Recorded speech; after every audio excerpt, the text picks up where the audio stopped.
Boa noite a todos.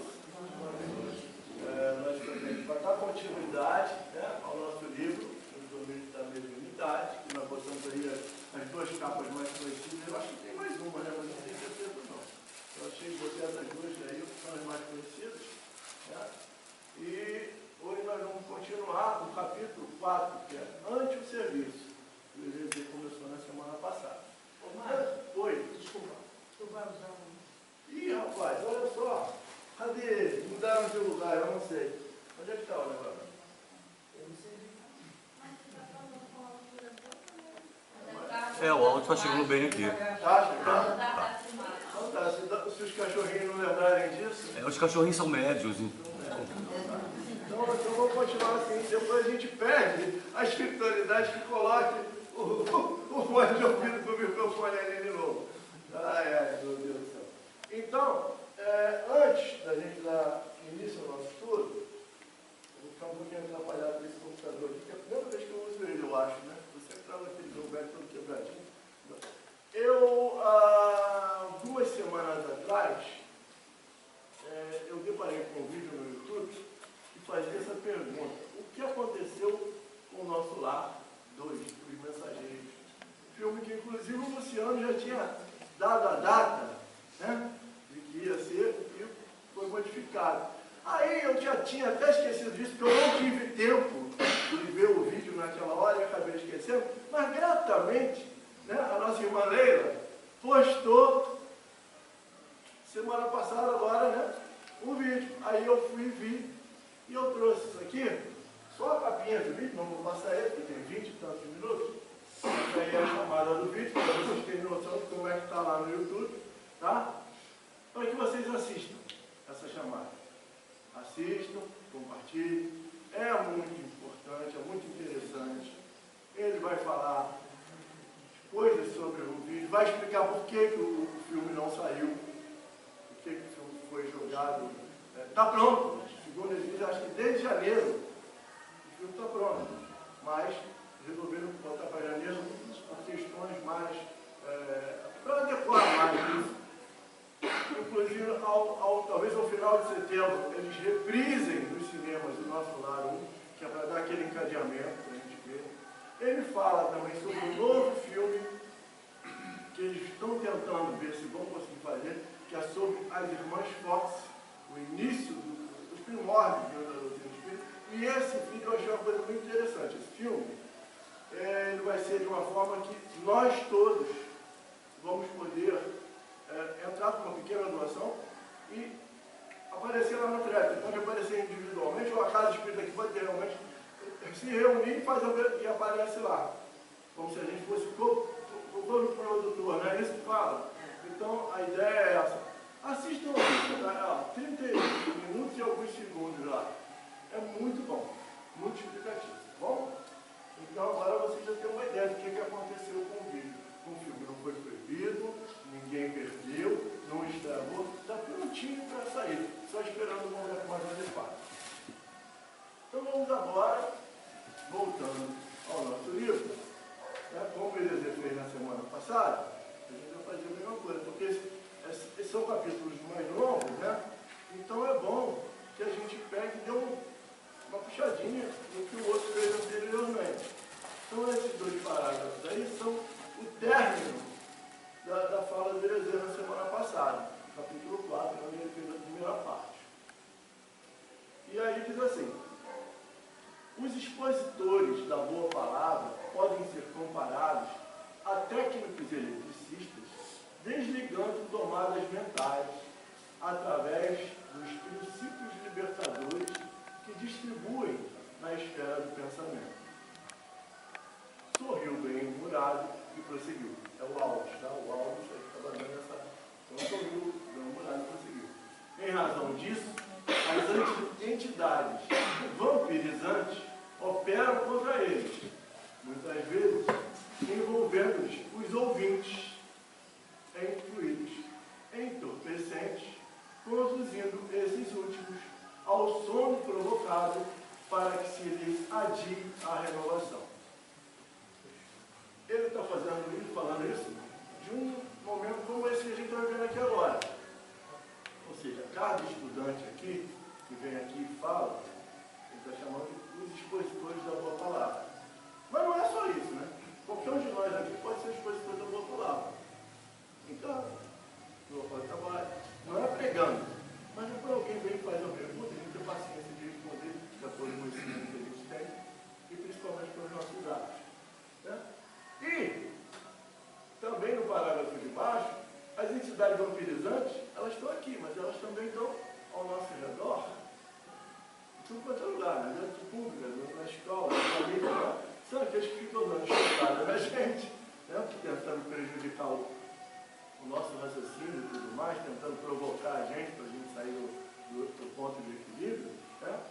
E também, numa assembleia como essa, muitas vezes eles chegam, né? De lá de fora, como foi dito pelo Heresia semana passada, aliás, não sei se foi alguém que chamou a atenção disso, ou foi Luciano, alguém chamou a atenção quando o Heresia estava falando, olha, eles já estão lá fora, nem é, ficam lá fora que para eles, né? Mas como eles estão sintonizados com a pessoa de dentro, eles dão um jeitinho de mentalizar e a pessoa entra naquele corpo, naquele sono. Né? E aí acontece que a pessoa não ouve nada, não aprende nada. Há dias a renovação. Porque não é nada, gente. A gente vindo aqui toda semana, e ouvindo toda semana, e chegando em casa dando mais uma vida, e ouvindo e vendo os vídeos espíritas no YouTube, e está no carro, bota lá um áudio espírita, uma palestra, uma música, aquilo vai entronizando na gente. Com o passar do tempo, de pouquinho em pouquinho, a gente vai se modificando para melhor. Né? Então a ideia é essa. E os nossos irmãozinhos, ainda um tanto quanto atrasados, e que não querem que nós nos adiantemos, eles usam de todos os subterfúgios possíveis, tanto na casa espírita, na reunião pública, às vezes na reunião mediúnica, também chegam aqui fazendo de cordeirinhos, né, aquele lobo, papel de cordeiro, querendo atrapalhar a reunião, fazendo espírito sofredor, quando na realidade estão sofrendo nada, eles estão querendo realmente prejudicar, tomar tempo do dialogador, para atrapalhar que outros que são ser beneficiados não sejam. Então tudo isso tem que ser levado em conta. E nós todos é que temos que ter essa consciência. O aprendizado da doutrina espírita, principalmente da parte mediúnica, para todos nós, é muito interessante para que nós possamos entender isso. Principalmente que não é só aqui, é lá fora. Aí quando eu estiver andando lá fora, na rua, e começar a vir um pensamento tentativo, né? Um pensamento de discórdia contra um vizinho, ou contra um colega de trabalho, ou de ciúme da esposa, ou de ciúme do esposo, ou de briga com o irmão, né? Eu falei, peraí, eu não sou assim, eu me dou bem com o fulano, por que isso está vindo? Vamos fazer uma oração, antes que a discussão aconteça. Porque eles vão plantando assim, aquela sementinha que bota aqui no ouvido. Ó, viu como é que o fulaninho te olhou hoje de manhã? Te olhou de meio. Aí você já, daqui a pouco, que vai de dentro da casa espírita, a mesma coisa. Aconselho quem tiver alguma dúvida sobre isso, procurar o livro ou o vídeo que está no YouTube também do Aconteceu na Casa Espírita. Eles conseguiram destruir uma casa espírita colocando um contra o outro. E nós aqui costumamos nos chamar de família Seara. Né? Então não perguntamos que isso aconteça. Quando passamos o que o Cristo falou, meus discípulos serão conhecidos por muitos se amarem. Né? Então é isso. Agora vamos lá, vamos começar o hoje. É curso. Deve dar bem fácil. Primeiro parágrafo é esse. Tem uns isolados que eu botei direto, tem uns que eu botei pequenininho assim, que é para a gente talvez ter tempo de comentar.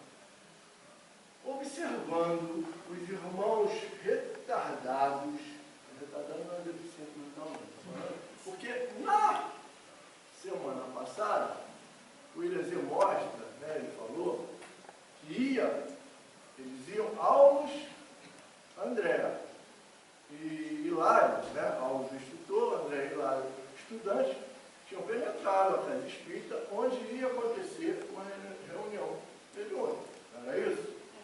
Então, bateram a porta, o pessoal já estava lá na coisa, bateram a porta, alguém levantou e foi lá atender a porta, entraram duas pessoas, né, que estavam meio adoentadas, que naquela época se permitia isso, era tranquilo.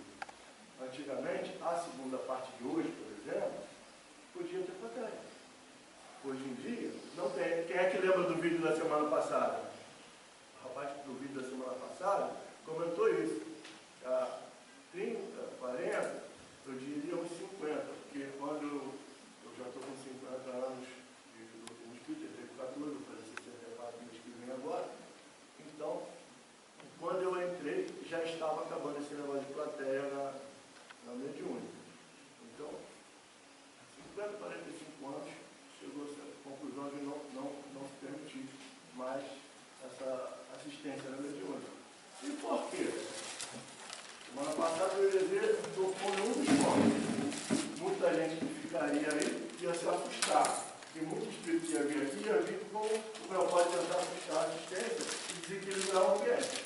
Mas também tem um outro lado, né? Que. Obrigado, Patinho. Obrigado mesmo.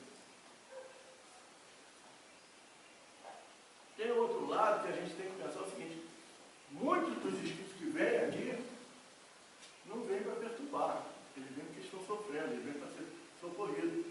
E eles têm segredos. Ninguém quer ver o seu segredo espalhado para todo mundo. Eles chegam aqui e o mentor coloca para eles, é um médico. E aí o médico fala. E aí o dialogador consola eles. Os que estão em volta da mesa, 6, 8, 10 pessoas no máximo, entram em oração, ele se sente acolhido. Agora, como é que vai fazer isso com 20, 30, 40 pessoas olhando? Não é?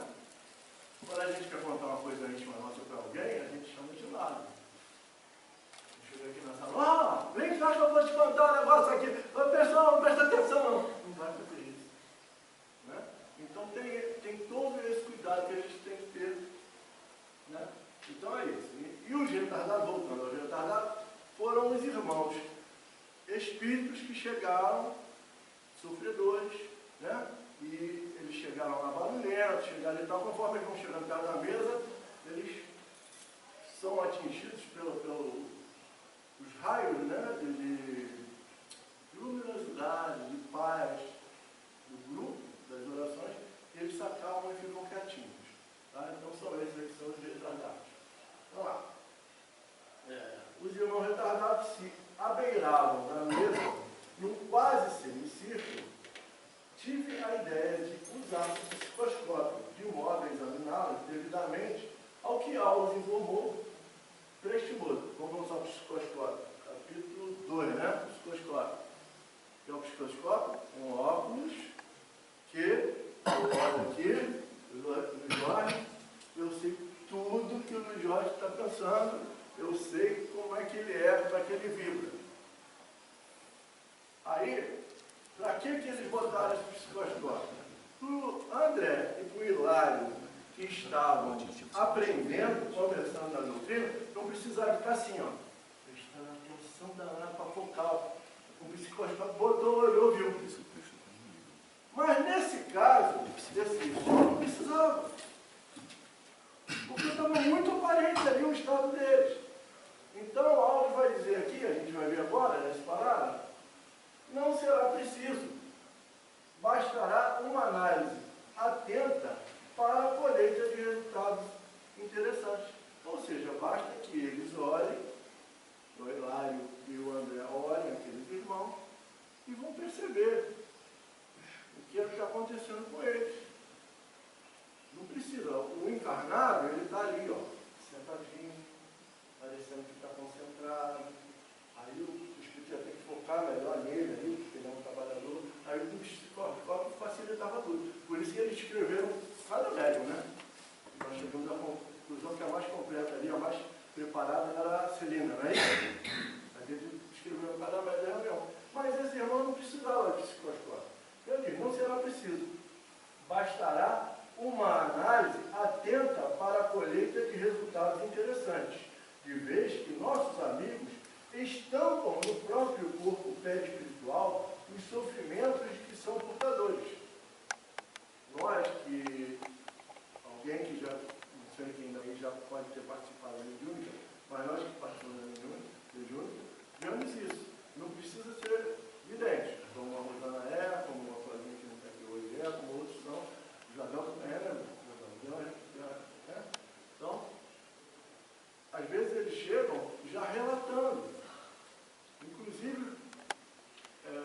anomalias físicas. Não sabe onde é que está a cabeça. Como é que você fala, não sabe onde é que está a sua cabeça? Às vezes chega, ali minha cabeça. Minha perna. Aí após uma palavra do dialogador, um passe que é dado, eles percebem de novo completo. Então é fácil de perceber nessa condição espiritual, onde eles chegam muito sofridos. Né? Então, olha lá, notei que o assistente não desejava alongar a conversação, de certo, preparando-se para colaborar nos trabalhos próximos. E por esse motivo, aproveitei os instantes à nossa frente, especificando observações junto aos companheiros menos felizes, que se uniam estreitamente uns aos outros entre a angústia e a expectação. Ou seja, ele olhou, né, eles todos com atenção, então ele percebia ali o que estava acontecendo, os que estavam angustiados, os que estavam demonstrando alguma deficiência. E nessa palavra aqui, instantes, eu acho que ele não está se referindo, eu procurei até ver isso, mas ficou na minha cabeça, acho que ele não está falando instante como a gente fala instante, um tempinho. Ele está falando instante do verbo instar. Ele instou a fazer isso, é aquele que solicita rápido, porque eles estão solicitando socorro. Então eu entendi assim, pode ser que eu esteja errado, cada um pode buscar o seu entendimento. Então, aproveitei os instantes à nossa frente, ou seja, aqueles que estavam ali solicitando socorro, e estavam à frente. Eu entendi assim. Né? Bom, então vamos lá. Pareciam envolvidos em grande nuvem ovalada, qual nevoeiro cinza escuro, espesso e móvel, agitado por estranhas formações. Muitas vezes os espíritos realmente relatam isso, né? Principalmente os videntes veem também aquela nuvem, aquela coisa assim, que é... Até quando a gente vê nessas coisas, é engraçado, né? Como a arte, às vezes, sem saber, né? Quando o pessoal faz esse negócio de filme de terror, eles botam logo aquele coisa tipo Londres, né? Aquele fog espesso, aquela machinha, cheia de escuridão, aquela coisa. Então, esse ambiente mental desses irmãos sofredores facilita isso. Eles podem estar se percebendo envoltos numa nuvem espessa, numa coisa sufocante, porque cada um traz isso em si. Né? Uma pessoa, às vezes, ela se sente sozinha na multidão. Ou seja, está dentro dela aquilo. Então, ela pode estar se sentindo sufocada. Esses espíritos, dado o grau de vibração deles, eles estão ali, eles estão naquilo. André Alves, e toda a equipe dos trabalhadores, não estavam sujeitos àquilo, mas estavam percebendo que eles estavam nessa situação. É muito interessante a gente notar isso.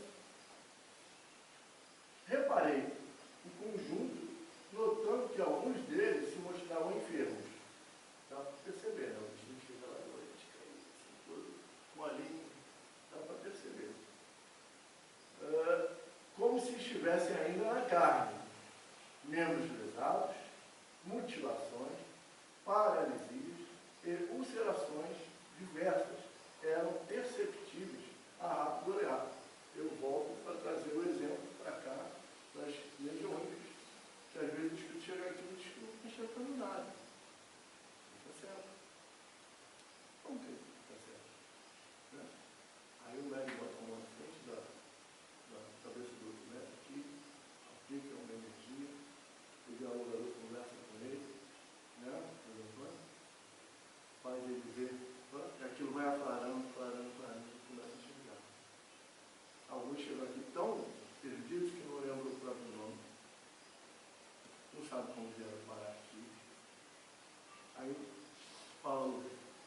É interessante colocar que tudo acontece na mente. A gênese está na cristalização mental. Sim, era isso mesmo que eu já ia dizer. Eu acho que fala sobre isso aqui na frente, mas não sei se eu li isso em outra parte do livro. Mas isso é o mental de cada um, que te coloca naquela posição. Né? O mental faz a gente, por exemplo, não sentir uma dor. Você pode estar com um machucado terrível, doendo. Acontece alguma coisa com o filho seu, você sai correndo. Esquece a dor.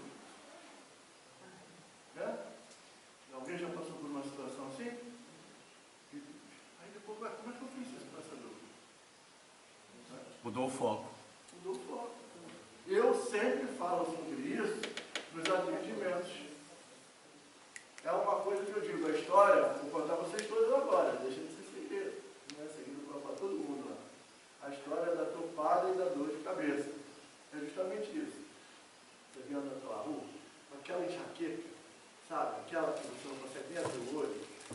Doido para chegar em casa e se meter no quarto escuro, ficar quietinho, sem falar com ninguém, porque a tua cabeça vai assim, ó. Tum, tum, tum, tum, tum, tum. Aí de repente você dá uma topada e arrebenta o dedão. Pergunto a vocês, o que acontece com a dor de cabeça? Alguém sabe se o que acontece com a cabeça? Efeito bezetacil. Passa na hora. Ela passa por dedão do pé. Passa o dedão do pé. O foco foi pro dedão do pé. É isso que eu falo com o pessoal quando vem para ter fronteira. E é isso que eu acho que serve para todos esses filhos. Acho que é isso que se faz aqui. Quando eles chegam sofrendo muito, se mostra a eles que existe. Olha o que Jesus falou, apresentar é outra face. Não é para outra face para o cara dar pancada, não. É mostrar à criatura que existe uma outra maneira de se ver aquela situação. Então, quando a gente fala essa história do quadro de cabeça, geralmente o pessoal vem reclamando de um problema que não tem solução. Hoje, olha para o lado. Porque as nossas avós dizem que não tem remédio, é melhor estar. Não tem solução? Se eu ficar pensando naquilo, só piora. Só dói mais. Então, eu vou procurar outra coisa para eu fazer e vou fazer. Quem sabe, depois que eu terminar outra coisa, apareceu uma solução para aquela que estava me incomodando. É mudança de foco. Fala, Lúcio. É porque nós criamos resistência. Quando a gente pede alguma coisa a Deus, à espiritualidade, a gente lança junto um desejo, um anseio de que se realize. Só que vem a nossa ansiedade e tira da mão de Deus, do plano espiritual, aquilo. Ou seja, cria resistência contra a ação benfazeja dos espíritos superiores. Nós criamos uma carapaça em torno de nós que impede a ação desses companheiros nossos nas nossas vidas. Ou seja, quando você pede algo, deseja algo, anseia por algo, eleva o pensamento, porque o plano espiritual ele é sutil, ele vibra diferente do nosso padrão aqui onde nós estamos. Quando a gente consegue atingir esse grau de elevação pela simplicidade e pela humildade, nós estamos em comunhão direta com o plano espiritual superior, que acontece aqui na mediúnica. Agora, no dia a dia, quando a gente tem alguma necessidade, algum anseio, a gente pede a Deus, a gente pede, ao mesmo tempo tira da mão dele. Até demorando muito, deixa para depois. O que A acontece? gente quer que seja feito no nosso tempo e não no tempo dele. E aí a gente cria resistência. Pois é. E aí a gente só atrapalha. Então vamos lá. Aqui já foi tudo isso, não foi? Já. Então vamos lá. Talvez porque Hilário e eu nos demorássemos em atencioso exame na posição de aprendizes em aula, um dos colaboradores espirituais da reunião acercou-se de nós e falou cordial. Ou seja, ele e Hilário estavam lá examinando aqueles irmãos. Né? Olhando. Mas, eles estavam olhando com o olhar de aluno, que ainda não sabe que está pesquisando para aprender. Aquele que já sabe, olha rapidinho, né? E dá logo o diagnóstico, sabe o que é, porque ele já viu. Então, eles estavam demorando. Aí, um dos espíritos que estavam acostumados a trabalhar naquela reunião foi em socorro deles. E aí ele disse o seguinte: nossos irmãos sofredores trazem consigo individualmente o estigma dos erros deliberados a que se entregaram. A doença, como resultante de desequilíbrio moral, sobrevive no perispírito, alimentada pelos pensamentos que a geraram. Foi aquilo que você falou e que era nesse momento aqui que eu ia falar, aquilo que você falou. Viu? A gênese de tudo está no nosso pensamento. Tá? Quando esses pensamentos persistem depois da morte do corpo físico,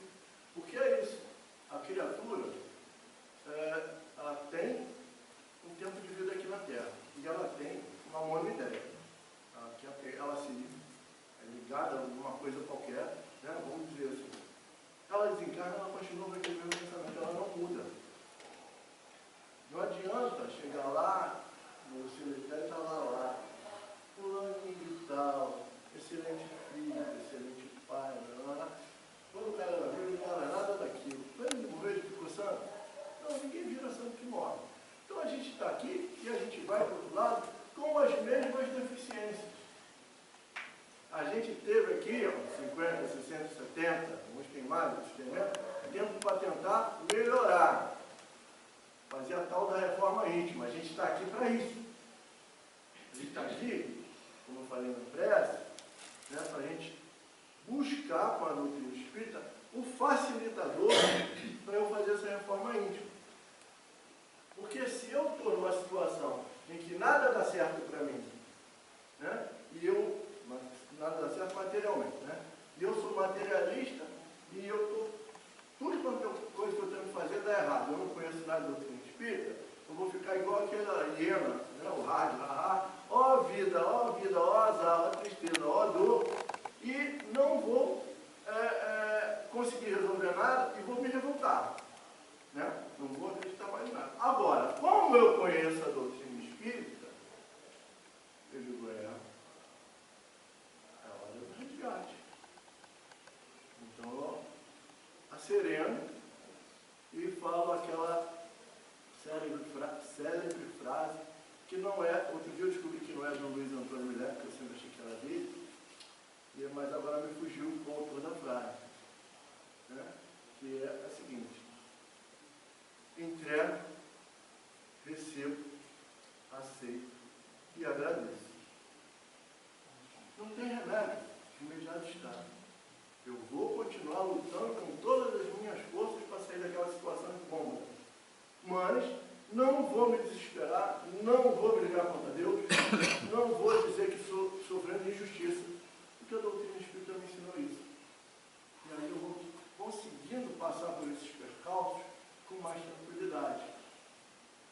Já é um indício de reforma íntima, que não vai ser feita numa encarnação só. Nem que a gente viva 110 anos, 120 anos. Não dá. Mas a cada encarnação a gente faz mais um pouquinho. O importante é a gente não desistir. E hoje a gente aprendeu isso na doutrina espírita. E isso é muito bom. Porque milhões e milhões de pessoas lá fora ainda não entenderam isso e continuam dando um burro na ponta da faca. E aí não adianta nada. Só piora. Só dói mais. Quando a gente briga e diz, aceita que dói menos, é uma grande verdade. Se não tem jeito, aceita que dói menos. Eu vou ficar me revoltando quando está dor de cabeça, eu vou dar a topada, eu vou estourar tudo. É melhor mudar o foco antes. Não é? Então, onde que eu passei? Sim. Mas adquirem melhoras positivas em reunião de intercâmbio em Lagoa Hilário e Espantadeza. O que é a reunião de intercâmbio? Esse intercâmbio entre encarnados e encarnados. É muito único. Ou seja, eles adquirem alguma melhora com esse intercâmbio, né? O que vocês acham? O espírito vem aqui, aí o médium dá condição de ele falar, aí ele fala o problema dele, ele chora, então ele está nervoso, que vai pegar o fulano, que vai pegar esse tanto, que vai se vingar, porque o fulano matou ele. Aí o Luiz Antônio diz assim, ué, você está falando comigo, meu filho, como é que ele te matou? Ué, você está vivo, ele não te matou. Aí já começa a pensar em outra coisa. Aí o jogador fala para ele, poxa, já que você está aqui, esquece ele, a justiça de Deus vai se resolver. Mas estou muito interessado em você. Você não está cansado? Você não quer descansar um pouco? Há quanto tempo você anda vagando por aí procurando vingança? Isso está te trazendo algum bem? Aí ele vai mudando de foco, vai melhorando e a socorrer. É isso que é a pergunta, a resposta para a pergunta do Hilário. Adquirem melhores positivas em relação ao pai. Se eles tiverem o mínimo de predisposição a entendimento, a largar o sofrimento, sim. Senão eles não vão fugir, não vão embora, não vão bater cabeça por aí muito tempo. Eles vão ver se os próximos vai. Mas um belo dia, né? De tanto sofrer, de tanto apanhar, o que aconteceu com o próprio André, que ele conta? 8 anos no umbral, até ele se tocar que ele tinha que orar verdadeiramente. Ele orou verdadeiramente, aparece o mentor do lado dele, né? Parente, né? E estava ali, esperando só ele orar. Fala, Lu. 8 anos nossos. 8 anos que nossos, lá o tempo é mensurável. A gente não. Ele dá essa noção pra gente, né? Mas do lado de lá, tempo é uma coisa muito relativa. Né? Você está curtindo o domingão na praia. Beleza, com a família. Uma alegria só. O domingo vai. Você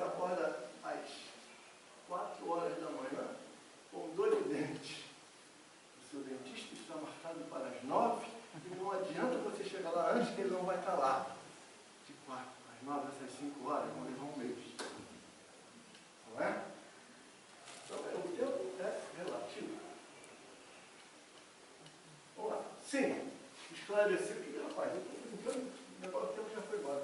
Sim, esclarecer o interlocutor.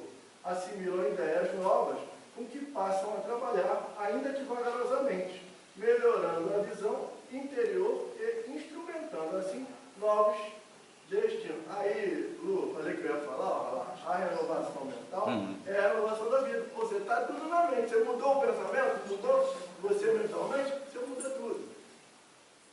Vamos lá. Meditei na ilusão dos que julgam na morte, livre passagem da alma em demanda do céu ou do inferno, como lugares determinados de alegria e padecimento.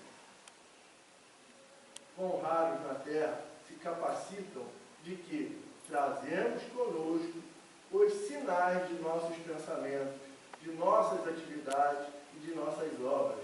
E o túmulo nada mais faz que o banho revelador das imagens que escondemos no mundo sob as vestes da carne. Ou seja, nós aqui usamos, né, a nossa máscara. Desencarnou, está lá do outro lado, vai ver tudo e a gente vai saber que eles estão vendo. Porque aqui, como o encarnado não vê, então está tudo certo. Olha, o mar está tão bonzinho. Vai comer um quilo de sal comigo para ver se você é bonzinho. Antigamente tinha esse ditado, né? Quer saber se a pessoa é boa, vai comer um quilo de sal com ela. Porque dela demora muito tempo você juntinho aí. E aí vai parecer triste. Aí você vai ver o defeito da criatura. Né? Então é isso. E aí, então, quantos de nós, né, entendemos isso? O que eu sou aqui, quando eu desencarnar, vai estar claro, transparente. E eu vou ver que eles sabem tudo que eu sou. Agora, a gente tem a vantagem de entender que os bons espíritos não vão nos recriminar. Aqueles que vão dizer, suicida! Eles que fizeram com o André, eles estão do mesmo nível ou abaixo. Os bons espíritos vão fazer o que fazem. Calma, meu filho. Você vai ter outra oportunidade, você vai começar de novo. Mas para isso é bom que a gente esteja predisposto a entender isso. Vamos lá. A consciência é um núcleo de forças em torno do qual gravitam os bens e os males gerados por ela mesma. Mais uma vez, Lu. E ali estávamos defrontados por vasta fileira de almas, sofrendo nos purgatórios, diferenciados que lhes eram característicos. Eu devia ter colocado essa parte do diferenciado também em vermelho, para mostrar que cada um tem, entre aspas, o seu inferno íntimo. Cada um sabe onde está o popular, cada um sabe onde aperta o sapato. Está lá aquele monte de espírito sofredor, cada um tem o seu drama. Cada um vai ter a sua solução do seu tempo.